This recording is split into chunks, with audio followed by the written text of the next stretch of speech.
అందరికీ నమస్కారం. ఇందాకే రజనీ గారు మాట్లాడుతూ నాగార్జున గారి గురించి మాట్లాడుతూనే ఉన్నారు. ఎస్, తెలుగు సినిమా ఇండస్ట్రీలో మనం ఎన్నో వైవిధ్యమైన పాత్రలు నాగార్జున గారు చేశారు. ఫస్ట్ టైం ఒక నెగటివ్ రోల్ కూడా నాగార్జున గారు చేస్తున్నారు. ఇది లోకేష్ గారు ఏదైతే ప్రీవియస్ ఫిలిమ్స్లో ఎవ్రీ క్యారెక్టర్ని హీరోలు యాక్ట్ చేసినప్పుడు ఎలా డిజైన్ చేయాలో లోకేష్ గారికి బాగా తెలుసు.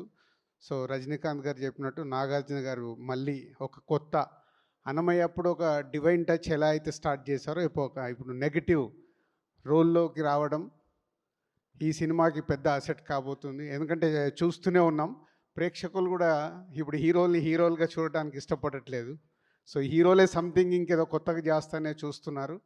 మనము ఇటు పుష్ప కానీ అంతకుముందు కేజీఎఫ్ కానీ ఎన్నో సినిమాలు చూసాం. అలాగే లోకేష్ గారి సినిమాల్లో సూర్య గారిది లాస్ట్ ఫిలింలో చూసాం ఇలా. So sir welcome, is a new వరల్డ్లోకి వస్తున్న నాగార్జున గారికి వెల్కమ్. అండ్ రజనీ సార్, ఈరోజు మీరు ఈవెంట్లో లేకున్నా మీరు పంపించిన సందేశమే తెలుగు ఆడియన్స్కి సరిపోతుంది. భాషను గుర్తు చేశారు. మళ్ళీ మీ అందరి కాంబినేషన్లో ఇది ఒక వరల్డ్ వైడ్గా ఒక సెన్సేషనల్ హిట్ కాబోతుంది కూలీ.